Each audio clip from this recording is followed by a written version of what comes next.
So first up, one of the processes towards getting these models ready to go is cleaning off all of the little fuzzies that result from whenever the machine, the best analogy for this is if you've ever used hot glue and you pull your trigger and you squeeze a big dollop out onto your project, and then you go to pull that away and you have that string that's left stuck from your dollop to your hot glue gun, and it can stretch sometimes seemingly forever, as it's just a little bit of hot glue that didn't quite stay and it didn't quite leave the gun.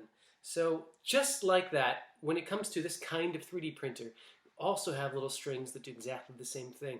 Although 3D printers are supposed to have a fail-safe mechanism to prevent this called retraction, where the clicking sound that can sometimes come from a 3D printer as it's in motion, it's the sound of the filament being pulled away from the nozzle to prevent this in general. But it doesn't always work. I definitely need to adjust some of my settings to make sure it works in the future. But to fix this, this is not a how-to video. I'm just showing what I've been doing, because this is a heat gun. Now I'm lucky enough to have the nice flat surface that I can just set it upright on. But this is a power tool, so make sure that if you're using it, you know what you're doing. And if you're under 18, make sure you have someone's supervision while you do it, because these guns can get really hot. So I tried using my wife's hair dryer to do exactly the same thing that I'm going to do here, but it just wasn't hot enough to work. So resulted in needing a heat gun, which I've seen other users on YouTube do 3D printing use as well. But it definitely takes some care when you're working on this. So what I usually do is I'll explain it now, because while the heat gun is on, it's very loud, and I will most certainly turn down the volume on the video. But turning on the heat gun, it'll start to warm up as it blasts warm air into the air above it. And I could take these models that have little frizzies sticking off of them, just quickly touch them above the heat into the line of fire, just to quickly, once and done, to just get all of the little hairs to warm up and kind of shrink away.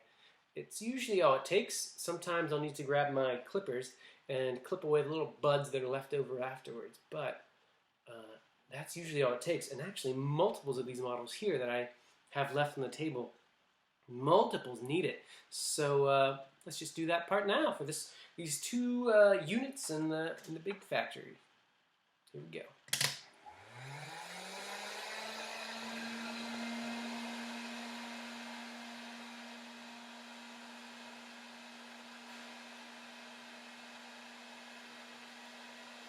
The end here gets so warm you can actually see coils right inside the nozzle, muzzle, glowing red with heat.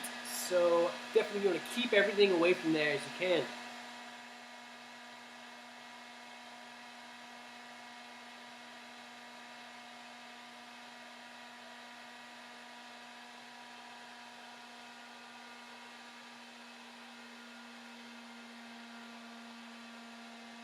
There we go.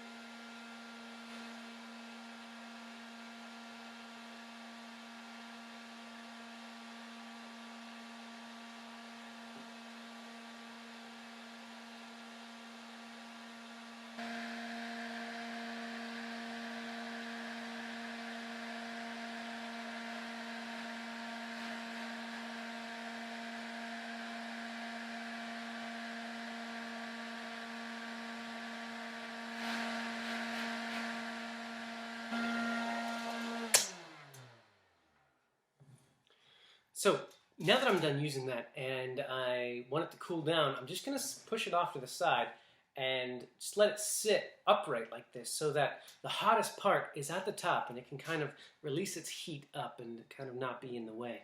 So with most of these done, push them out of the way as well.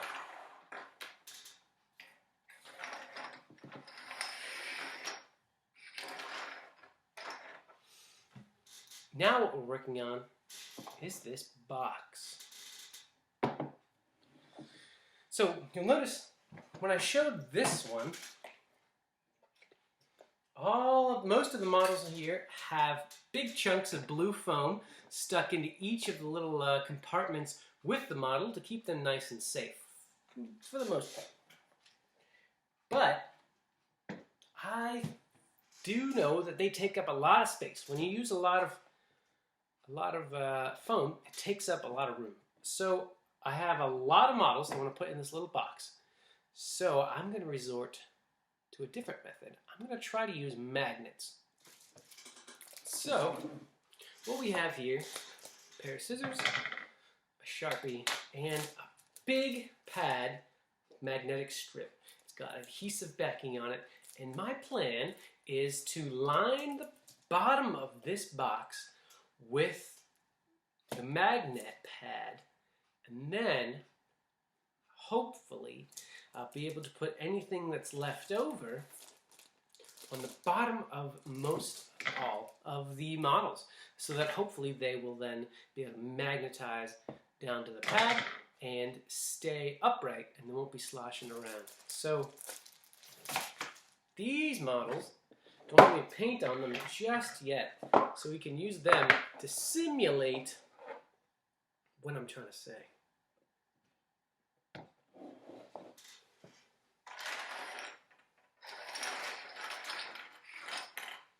So if we take all the models,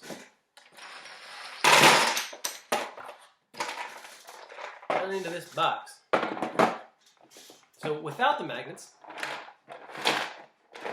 you slosh around and make quite a mess, and a racket as well.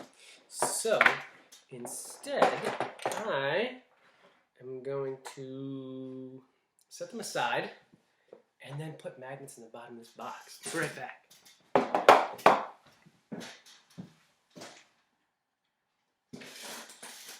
Save that for later.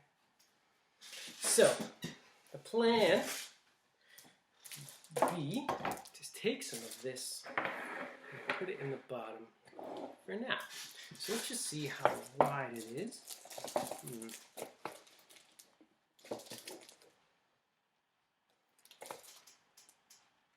Unfortunately, the bottom of this box is actually a lot bigger than I expected. See, my reservations are I plan to use more as well in the top here. I want to put a piece on this side here so that when I put models in the top, I can set them sideways whenever they're laying down so that they don't bash around into each other. Because I have more, those main medium-sized marine models, I don't want them to smack into each other and scrape themselves up. So you can kind of see that the box tapers down on both sides.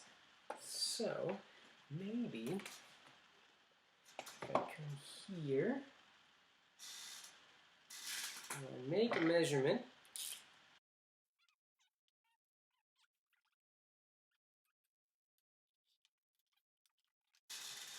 So now I have a rough estimate of the size that I want. So if I cut this out, I want the main section to be even smaller than my lines, because if it doesn't necessarily fill out the entire bottom of that box, it'll be okay. Yeah, so let's just go for it.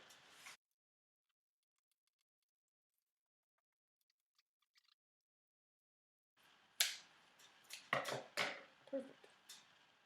Alright, let's see if this fits in the bottom of this box.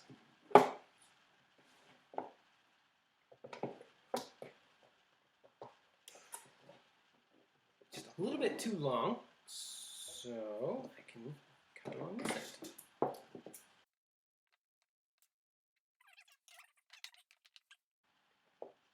Excellent.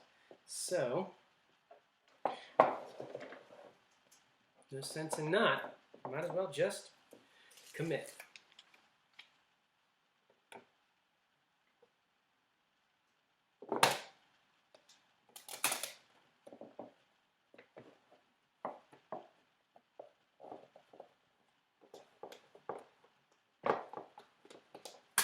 Maybe that's why I shouldn't.